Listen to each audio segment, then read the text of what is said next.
The Asian Financial Forum 2011 is set to be a platform for major topics, including the future role of the renminbi and green technology in China. Presenting his paper in a key workshop is Dr. Kenneth Dwoskin, Director of Deloitte China Research and Insight Center. So looking more broadly to begin with, some people may say that China is holding up the sky economically when you see the developed world actually not looking so good. So what's your view, bearing in mind also for the international trade scene? China's had a very exciting growth story, even through the financial crisis and certainly in the years afterwards. Government stimulation policy has been very successful. There's no argument about that.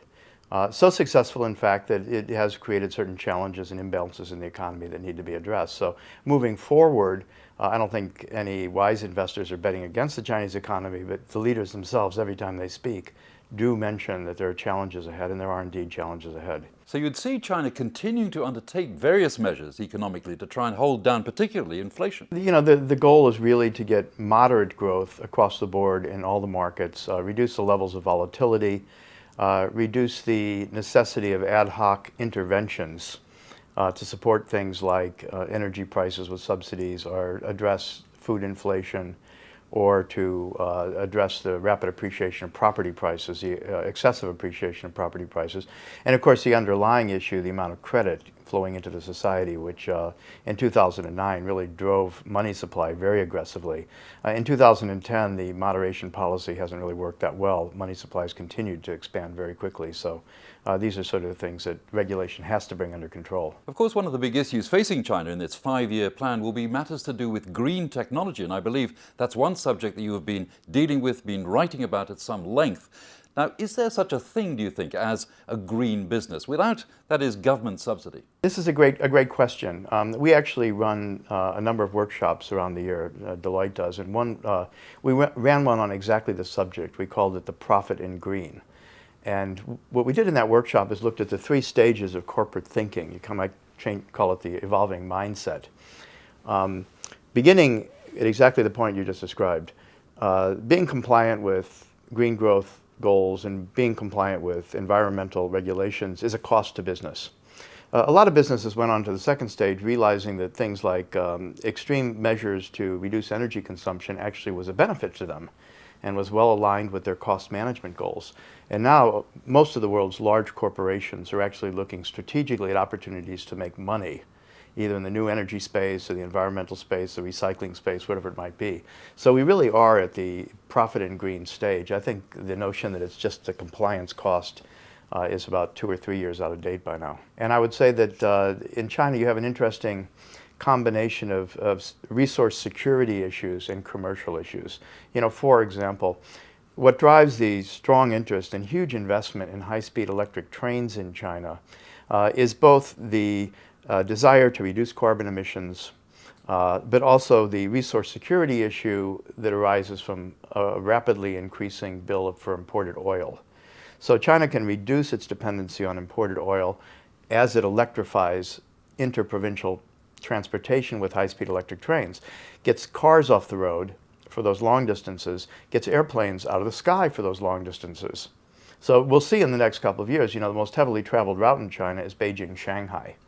Beijing-Shanghai is going to be a 5-hour train ride in 2012, and people won't be taking the flights anymore. Dr. Dwoskin, your paper at the Asian Financial Forum 2011 is going to be looking at investment in the RMB.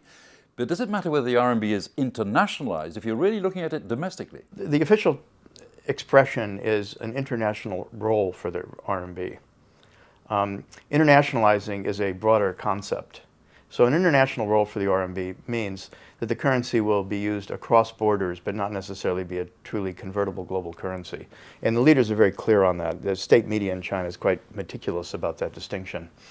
But within that, the range of possibilities, a lot of different things can happen. And Hong Kong is actually pivotal, and that's what makes this an interesting discussion for Hong Kong. Hong Kong is thought to be the foreign currency exchange center in the future, you know, in the long discussion about Hong Kong and Shanghai, what roles they'll have. And this is going to be a key issue, is what the renminbi can do, what the renminbi can do in the mainland, what the renminbi can do in Hong Kong, and what the renminbi can do outside of Hong Kong. And Hong Kong's pivotal in that discussion. So Hong Kong will be at the center of the RMB opportunities that you see ahead? This is what we're trying to work out in the research we're doing for the Asian Financial Forum.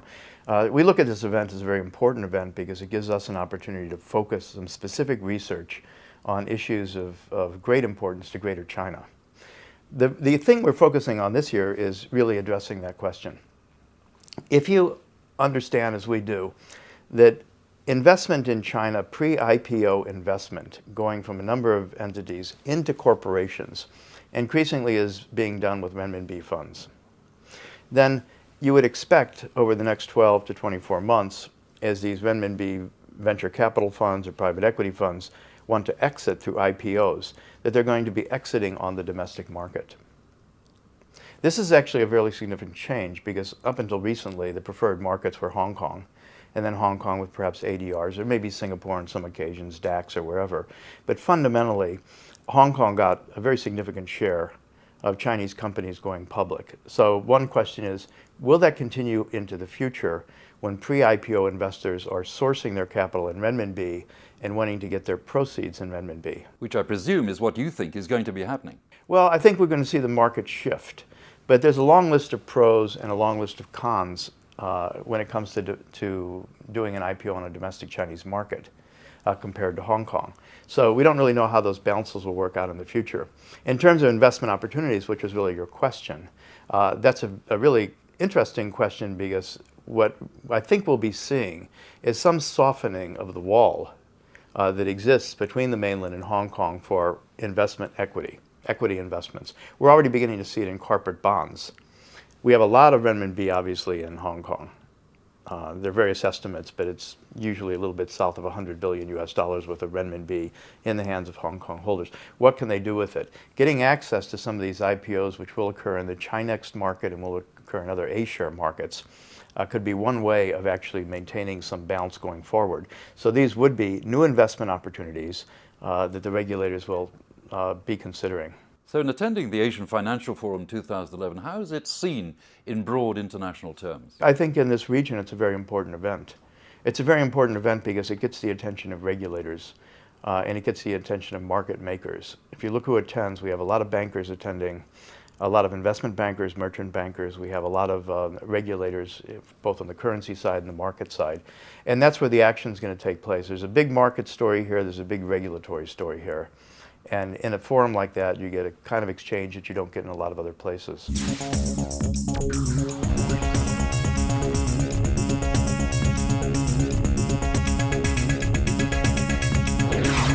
All right.